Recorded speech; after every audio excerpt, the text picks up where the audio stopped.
We encourage you to hit the subscribe button right now so you can listen to more podcasts of Operation Truth. Ladies and gentlemen, we do want to hear from you, so we encourage you to email us directly at operationtruthofficial@gmail.com. I want you to know that your messages are likely to be heard, addressed, and listened to on air. Operation Truth, the show they don't want you to see. Now, here's your host, Lou. Hi, everyone. This is Lou Palumbo. This is Operation Truth. With me, as always, is my co-host, Tom Fuentes. To remind you all, if you're a first-time listener, Tom is a former assistant director of the FBI with a rather distinguished career. One of his assignments happens to have been coordinating all of the foreign offices and personnel for the FBI all over the globe. Big job. Was also involved in overseeing organized crime, other things that we may get into through the course of our discussions, but I just wanted to tell you the level of background and credibility he brings to the table. He's been doing these interviews and podcasts, which is how we initially met at CNN, for over a decade, conservatively speaking. But through our course of conversation, we had a rather interesting incident took place in Washington, D.C. recently. It's called a carjacking. This time, the victim was an FBI agent. I want to bring Tom on to give us a little bit of the background on the FBI, how they're handling this, what actually we've come to learn and what we didn't come to learn. Tom, you there? Yeah, Lou. So what's going on here with this carjacking? And before we start, I want to say one thing. Tom mentioned to me that there are not a lot of people in D.C., so we may be doing the criminal element a disservice by not giving them a broader selection of people to carjack. You know, we've left it to where they can only carjack an FBI agent and an elected official. It isn't fair to them, Tom. We've got to get more people in the city to give them a variety of people they can carjack. But now that the humor's done. Yeah, that's what diversity and equity is all about. We have to get more people carjacked from more races and more occupations and help these bad guys to get a hold of different cars. One thing, if they hijack an FBI vehicle, like in this case, they're getting a car that's probably very well maintained and has radios in it, has equipment in it, may have other things in it of interest to a carjacker besides just the vehicle. But one of the things, you've had reports in DC, 900 carjackings this year, and every agency practically that drives a car in DC has been a victim, has had their employees driving their government vehicles carjacked. Now, one thing about an FBI vehicle is it doesn't scream out FBI on it. It's a pretty much nondescript car that'll have Washington, D.C. license plates if it's assigned in the district. So it's not readily apparent, even like a detective car that might have multiple flashing lights and equipment on it, even though it's not a fully marked patrol vehicle. So the FBI vehicles, now maybe these carjackers have gotten so astute that they're able to look through tinted glass and see, oh, there's a radio in that car. There's a microphone attached to that radio. That might be worth carjacking. But in this case, the person that took the car, 17 years old, was picked up a short time later, and the car was recovered a short time later. So it's probably, once this person got in the car, realized a couple of things. First of all, he came up behind the agent and, according to the reporting, hit the agent from behind, knocking the agent to the ground. Now, I'm looking at this reporting initially. It doesn't mention, who the agent is or the sex or, any of the information about the agent, except in the very discreet and professional reporting, you'll see, we're not going to tell you about this agent except she was knocked to the ground. Oh, okay. So we have a female agent. Now, what they also don't tell you, well, they do tell you that the guy that took the car took her purse, knocked her down, took her purse, took the car. What they don't tell you is if this is a female agent and she's on duty, which you pretty much are 24 hours a day, what about her gun? Was she armed? Did she carry the gun? Now, it's interesting. The FBI just recently, within the last couple of weeks, issued a directive, really directed at female agents, that you will carry that gun, you will wear it on your waist. So it'll be on your body. You will not carry it in a purse or in a briefcase, which can be stolen, and then somebody has your weapon. So there's no mention of the weapon in any of the reporting I've seen on this, other than they did get the car back a short time later. Whether she got her purse and her credentials and that kind of stuff, I don't know. But, it's just another incident in Washington, another carjacking. Well, in addition to the carjackings, Tom, the homicide rate has gone through the roof.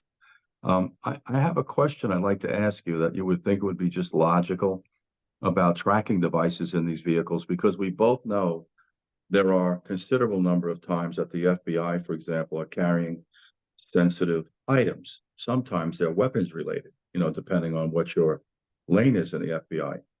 Do they have any mechanisms? I mean, like I have 3 on my car. If you have OnStar, for example, that's a tracking mechanism. People may not realize that, but they can pretty much locate that car anywhere you go. We do have plate readers also for the general public when you get on certain highways of ours. But do they have any mechanisms in place? Now, the fear the Bureau has regarding that is that those devices can be hacked. So if you have OnStar, if you have other items like that are communicating the location of that vehicle at any given time, hackers can get into that and see exactly where every FBI car in the district is located at that moment. As far as weaponry and all of that, that is not supposed to be left in the vehicle unattended. So if you're going for, let's say, training, and I was on the SWAT team most of my career, you're going to SWAT training and you have long weapons, you have grenade launchers, that type of equipment for training, you will stay with that vehicle and that equipment from wherever you're getting it, the gun vault at the FBI office, to the location of the training, and then you take it back to the vault and lock it back up. Other than, the weapons that you have assigned to you, like your pistol and personal weapons. Right. You know what they're reporting also, Tom, interestingly enough, that violent crime is up 38% in Washington, D.C. What I'd like to just gently remind everyone, this is the capital of our nation. This is the District of Columbia. Why we're having a hard time managing this jurisdiction is beyond me, except Tom and I both understand we're living in a world of anything goes. It's reported also that it has the highest crime rate per capita in the country. This is the seat of our government. What is it? The mayor, or doesn't our federal government have some oversight as to how the affairs are run in Washington, D.C., Tom? Isn't there some input as well? Yeah, the government of the district is under Congress, leadership or control. Exactly. But so what? It's not affecting that, and they're reluctant to get into the issues of crime in the district. Now, if you recall, during the mostly peaceful demonstrations, after the George Floyd incident, you had people, spraying Black Lives Matter graffiti all over buildings in the Capitol, on the street, on the sidewalks. And here we have visitors from all over the world that come to Washington, D.C. to see the seat of government of the United States.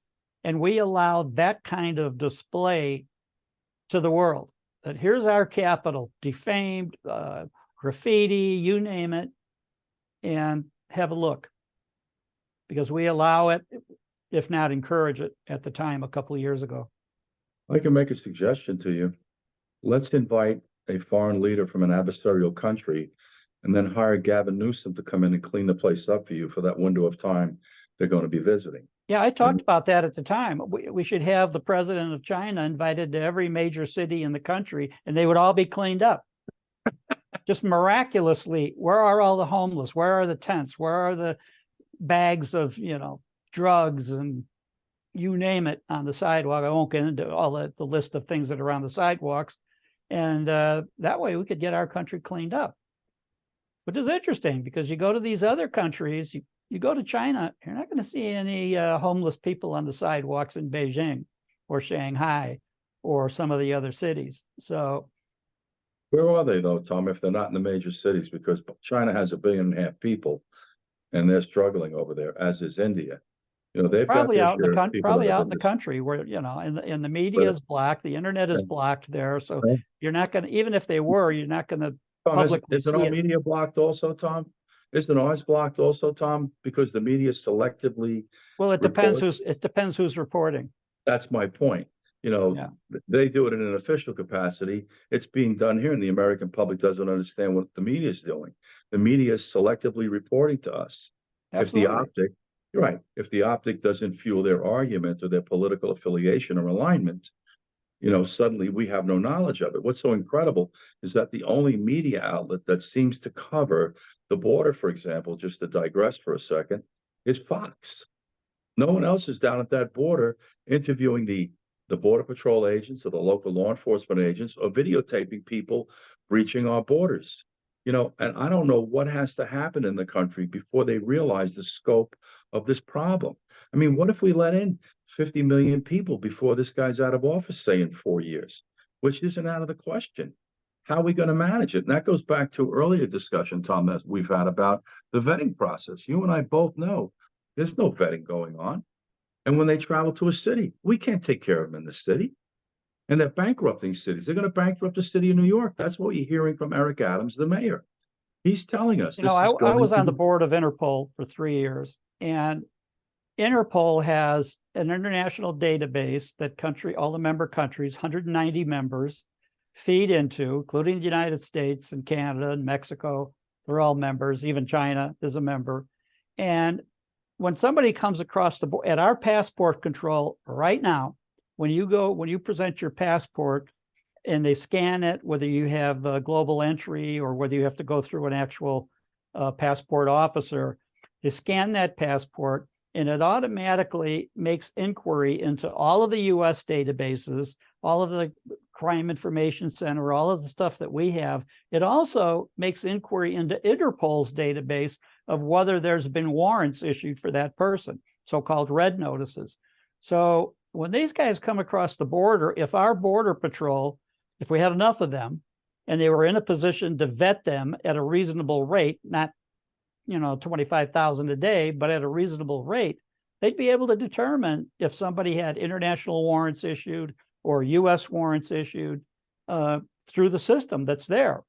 The problem is there's too many coming in, and then we have the so-called gotaways that go around our immigration authorities, our border patrol authorities, so they don't get vetted. They come in. Now, we've talked before about the number of people that overstay a visa in the United States. That's not as great a problem because in order to get a visa, they had to apply for it in a U.S. embassy or consulate somewhere else in the world and were vetted through that process. So when they came, we know who they are. We know what country they came in from. We have information about the individual. So if their visa is only good for a year and they stay 2 years, 10 years, whatever, at least if we apprehend them and fingerprint them, we can track back who they were, where they came from and all of that. Now, you mentioned the, people come across the southern border. We have people coming across our border that have been identified from over 160 different countries. I saw a chart recently of how many from all of the countries we're dealing with right now. Iran, Lebanon, all of the countries, Egypt, surrounding countries around Israel, for example, how many are coming in from those countries? And we're already aware of reporting that Hamas and Hezbollah have training operations occurring in Mexico. So if they're in Mexico, they can walk across, literally a walk in the park gets them into the United States. Now, Director Christopher Wray of the FBI talked about this a couple months ago, that open border is a security threat to the United States. Well, now what happened as a result of that? Nothing. Nothing.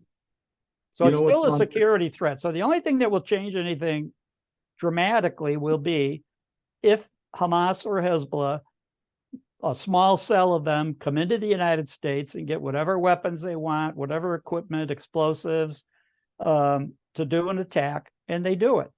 And they don't have to fly airplanes into, tall buildings or any of that thing, but they could commit an attack. If it kills a couple hundred Americans, that would be the worst thing to happen since 9/11. So then we might have an outcry of What happened? Did they come through our southern border? Did they get in? Yes, they did. Now, by You know, that Tom, time, yeah, but we buddy, don't. you're relying that if we were to have an incident of that type, you're relying on the fact that it would be responsibly and truthfully reported that might elicit a response from the American people. The whole problem today is if we had an incident like that, they'd probably try to spin it to figure out, did Donald Trump do it? Let's be honest. You know, that's the fly in the ointment, as I keep saying. Well, You he'll know, have a good alibi because he'll be in one of 10 different courtrooms on any given day. So you that heard his protects him. analogy. You heard about what he spoke about with Al Capone, right? He said Al Yeah, Capone got Scarface. 4 indictments. He goes, I got 91. And what makes me laugh, and I don't want to go off on a tangent about It's a bit of an exaggeration because he goes, Capone had a scar, and he goes from his forehead down to his chin. The actual scar was a couple inches on his cheek, but it was Yeah. enough to be called Scarface. Yeah, yeah. Well, you know, the interesting thing is that if they think Donald Trump is the only person that high up in our food chain that's violated laws, boy, are they misguided because, you know, I've run in that circle and I know what people do and I know what they get away with. That's really the problem. It has to do with accountability, which brings us into the conversation of Hunter Biden, this is getting interesting with him because they've indicted him 9 counts, 3 felonies, 6 are misdemeanors. And I'm trying to figure out, are they trying to save Joe Biden by hanging his son out to dry? In other words, they threw him under the Well, bus. he's not hung out to dry yet. He's got these charges pending against him. And at some point, especially before Biden resigns or is not the nominee or the electee in next year's election, at some point, Joe Biden will pardon his son because he has said how much he loves Hunter, how much he cares about his son. So you could see that coming, that Biden at some point is going to pardon him. Now, you know, one theory of the sudden prosecution of Hunter in LA by the federal government is that now Hunter has an excuse not to testify. Congress was going to bring him in and have him either testify behind closed doors and give a statement or in a public statement. Now there's no point because Hunter can say, no, anything I say might be used in the court that I'm being charged in. Therefore, a good excuse for him to keep his mouth shut and take the Fifth Amendment and let it go at that. You know, I'm watching even the Republican senators and congresspersons speak out against Hunter Biden. You know, I think they realize he's done irreparable damage to his father, although his father's got his fingerprints all over this individually. Absolutely. Yeah, but you know, you wonder also, is it a way that they're trying to leverage Joe out of running for office? You know, by the way, everyone, the clock is ticking. If he's going to withdraw from this race and another Democrat going to enter into this race, it's going to be an interesting process because it isn't just going to be handed over to Gavin Newsom. I would strongly suspect that Kamala Harris is going to make a run at it. Robert F. Kennedy might make a run at it. You know, Joe Manchin might make a run at it. Something else I heard recently was that McCarthy gave up his congressional seat. Tom, yeah, he's resigned at the end of December. He's out of Congress. He's resigning and you from the House. You wonder what's driving that. Does he have another agenda? You know, but you know, the country's getting more and more interesting as we live day to day. And tragically, we're not putting enough energy into problem solving. We put a lot of energy into dividing and pitting each other against ourselves. Well, for now, Joe Biden has to remain in the presidency to be able to pardon Hunter and any other member of his brother. They've been moving money around. They've been getting transfers from China and then using their 10 different LLCs to do money laundering to try to keep it hidden. So basically, I think the idea is that Joe Biden isn't going anywhere until he clears his family of possible prosecution. Well, how long do you think this prosecution will take before it's underway? Too long. You know, by the time they've made motions back and forth and all that, it could be well over a year or two. That's my point. It's highly possible that Biden would be out of office, but that doesn't preclude the fact that he could still pardon him. Yeah, he could pardon him now of anything, any now and future charge. You know, much like Gerald Ford pardoned Nixon. Nixon had not been indicted yet. He had not been impeached yet. Senator Goldwater, the leader of the Republicans in the Senate at the time, Republican, and several Republican partners visited Nixon in the White House and said, you're going to be impeached and we're going to find you guilty. So basically, get out while you can. And I think the next day, Nixon resigns, and then they put Gerald Ford in. Well, Ford, when he pardons Nixon, it's for everything from now and forever. Yeah. So Nixon would never have to face any criminal prosecution for obstructing justice in the Watergate case or some of the other activities that he had been involved in. You know, Tom, this whole practice of impeachment, you know, the word is becoming so commonplace to us. At one point, we never heard about the word, and now we're saturated with it. But what's interesting about it is it's almost like an exercise in futility. If a Republican Congress impeaches a president and a democratically controlled Senate has to decide as to whether or not he experiences removal from his job, it isn't going to happen. And I hate to break everybody's heart and go back to Bill Clinton, but Bill Clinton committed perjury sitting in the West Wing of the White House, which is a felony. And, you know, I won't get involved in his personal life because it's not my business. I don't really care. Ironically, Monica Lewinsky was my client, as happens to be a very nice kid. But the Congress, the Senate, controlled by the Democrats, didn't see fit to remove this man from office. This is how broken the system is. This is how little morality and integrity that we have. It shouldn't be about if you're a Republican or a Democrat. If you cross the line, you have to go. That's it. Well, you know, I keep hearing, Tom, of these enormous amounts of wire transfers that they're finding. One to in the tune I hear of like $5 million. Have you heard about this? Oh, many more than that. Yeah, they have multiple $1 million in transfers, some from China, some from the Ukraine, some from, I think, Romania, a few other countries. So they've documented that. The thing is that the thing with the wire transfers is that's not rumor. That's not speculation. The House committee has the documents. They've got the copies of the transfers. And part of that comes from when some of this money was transferred to these accounts and went through several different LLCs, the banks involved in the money transfers, they sent suspicious activity reports to the Department of the Treasury. And there's an organization in Treasury where several called FinCEN, which is Financial Criminal Enforcement Network, which FBI has people in, IRS, many of the federal agencies have agents assigned to that. And what happens is that the basic rule is a transfer of $10,000 or more that's suspicious. If it's in cash, automatic. If the person doing the transfer doesn't put the justification in or how that got transferred, then a report goes to the FinCEN, and then they assign it to whether it's a DEA case or an FBI case or some other agency, and they investigate because it was a suspicious report. Now, a lot of people think, a lot of bad guys, thankfully, think that, well, if I only transferred 9,900, it won't trip that requirement. $10,000. Yeah, but that's not true. The bank could say, wait a minute, this person has transferred $9,000 10 months in a row. We're sending in reports. So they reported on these transfers going to the Bidens as being suspicious. Then they get investigated. And you've heard the Internal Revenue whistleblowers being told, telling us publicly how they were being blocked and the prosecutors didn't want them making contacts or interviewing Biden family members or all of that. But the bottom line is the transfers that went from these countries to the Bidens, they have the evidence. They've got the copies of transfers. So it's not speculation. It's not a vicious rumor. It's something they know for a fact. Now, the other interesting thing is the Republicans have had control of the House of Representatives since this January, basically. So it's less than a year for another couple of weeks. Now, the majority party in each house, that majority party picks the chairman of the committees or chairwomen of the committees.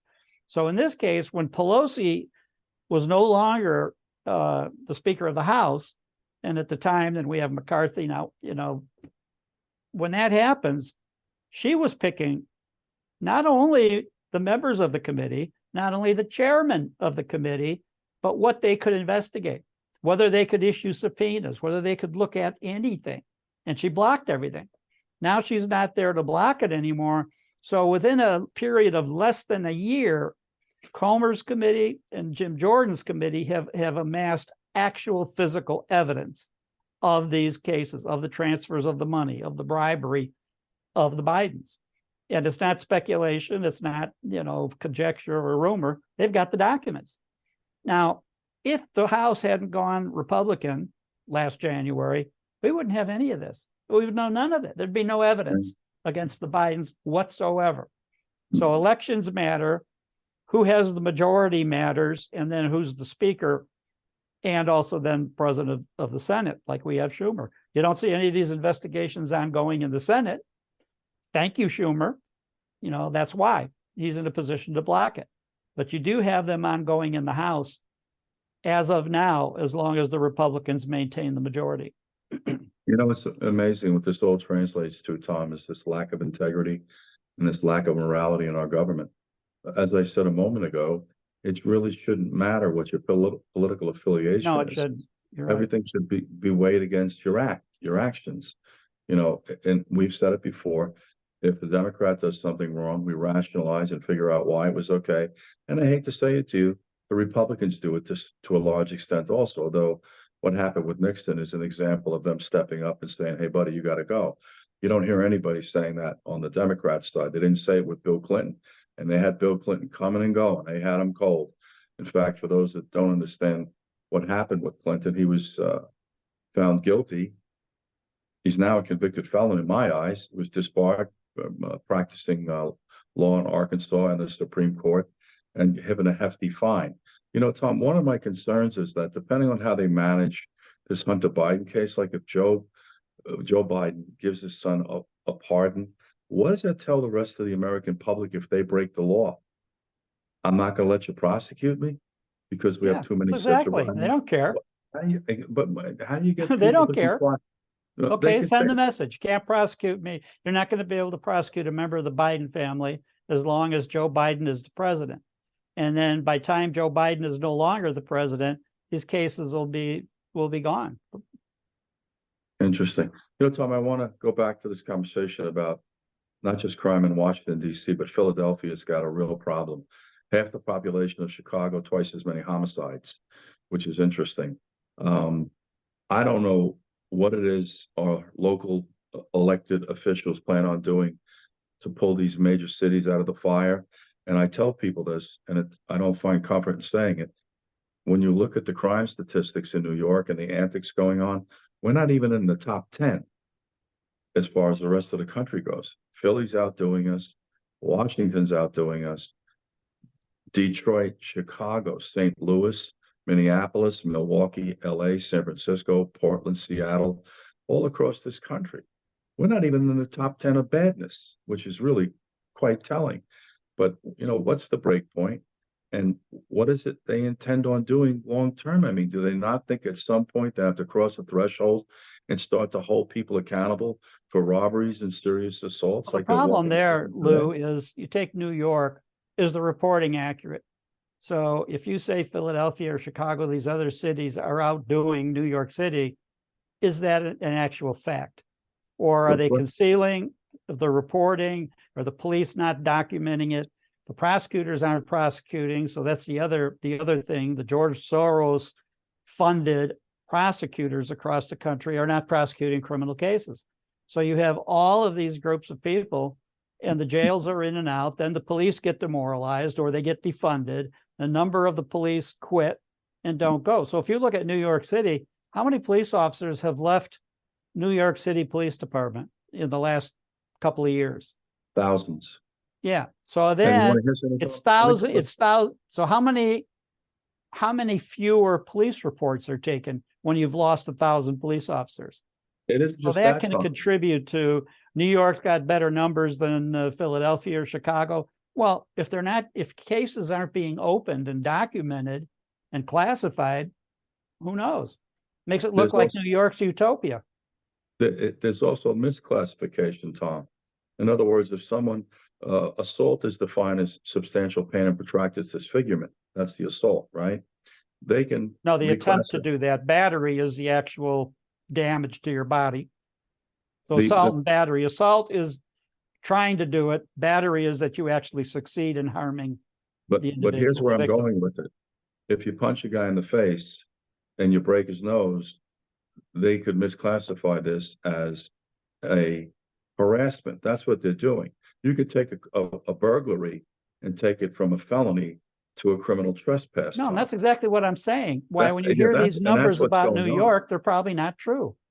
That's what's being suggested, but I could tell you, having just come back from there, on the Upper East Side of Manhattan, which is a rather upscale, posh part of Manhattan. I mean, there's a lot of areas, Sutton Place, which is Midtown near the FDR and the river.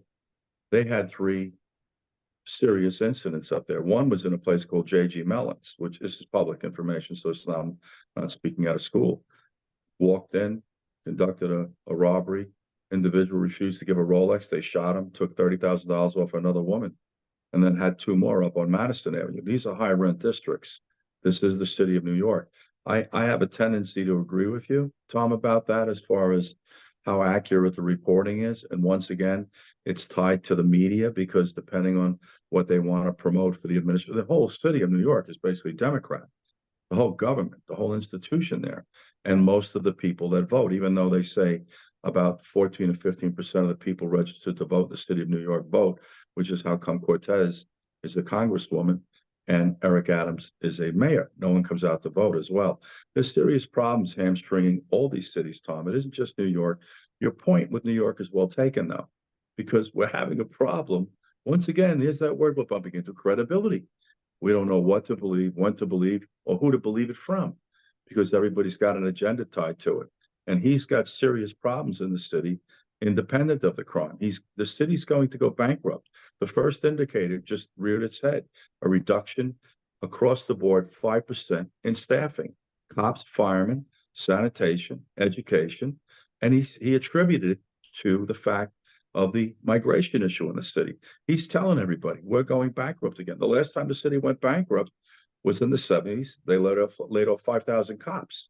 You know, it's an interesting tale about New York City. We're going down a darker road right now. Yeah, and he criticizes the Biden administration about the open borders that have led to this, and all of a sudden he's under FBI investigation. Just a coincidence. Just a coincidence, Tom. Yeah. But the other thing that people aren't tracking in a city like New York, they just gave the police officers an overdue and well-deserved raise of 24%. So put it in numbers for people that can't really work with this. If you're making $100,000, they just gave you a $24,000 raise. Lieutenants got an 18% raise, right? So you've got a migration issue that they're saying is going to bankrupt them. They just gave the cops 24%. And now they've got cops on overtime almost every single day to manage these protests, Palestinian and or Israeli. They either hold a guy over from a platoon that you and I are familiar with, or they fly guys in from other commands. Any way you look at it, Tom, where's the money coming from? And that's the impetus to the bankrupting of New York City, compounded by the fact nobody wants to come into the city. Gas, tolls, and the time of commutation is ridiculous. And that's why Mayor Adams is taking practically a weekly trip to D.C. to ask them, where's the money? Well, he should have done that before he openly criticized the immigration policies of this man, don't you think, Tom?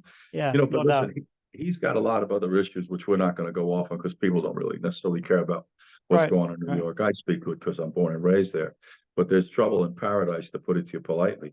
I don't know where this all ends up, quite candidly. I remind everyone the purpose of this podcast is to give you an alternative in content and thinking. And Tom and I aren't trying to tell you what to think. We're giving you some food for thought. We don't expect you to just sign off and, rubber stamp whatever we say. And we encourage you to stop listening to these 24-hour news cycles who are not concerned about accuracy. They're concerned about salary, sponsors, viewership, and their salary. If you go in and do some investigating as to how much money they make as alleged journalists, it would shock you. And I think, Tom, you know what I'm talking about. And Absolutely. It's pervasive. It's pervasive in the industry. They live in a cocoon, ladies and gentlemen. They're not living in the streets with you every day with the same concerns. So I want to let you close for today, Tom. We're about to wrap, and I want you to close the show. No, I think all the points that we've raised are just excellent about what's gone wrong or what's going wrong with some of the public policies that are in place. So you've talked about the border. We've talked about the border now months on end. What's changed other than maybe the Republicans are going to have some leverage over the aid to Ukraine, and they're not going to approve it unless they clamp down on the border, but they're not. You're not going to have the president reassigning thousands of agents to especially the southern border to do their job. It's not going to happen. So what'll happen is Congress will back down and approve the aid to Ukraine, probably. A little bit of leveraging and politicking and grandstanding, but ultimately, probably Biden will get his way, and the money's going to get sent. As far as these other issues, they're all pretty much negative, and nothing's happening really to fix them. Nothing's going to happen under this administration, I don't think, to fix any of them. And I think you'll agree, Tom, a considerable number of the issues that are plaguing the country today are fixable issues. You just have to divorce yourself from your politics. Would you agree? Well, the reason we know they're fixable is because before the policies were broken, things were operating very well. We had a pretty secure southern border. We had low inflation. We had low gas prices and energy costs. We had mortgage rates low. We had all of these things that were positive indicators. And then suddenly, what caused that to change? A change in policies, starting with executive orders on the first day of the Biden administration. So these were policies, the old adage, if it ain't broke, don't fix it. Well, in this case, it was fixed and they broke it. And we've seen ample evidence of how they've broken basic policies in this country. And on that note, ladies and gentlemen, we're going to close. Thank you for joining us. This has been Operation Truth. You can find Tom and myself at operationtruthofficial@gmail.com. Please note, Tom monitors everybody that's watching this show. He's very interested in your response and how well you receive us. I'm like Santa Claus. I'm going to know if you were naughty or nice. Isn't that the FBI? See you next time, guys. Okay.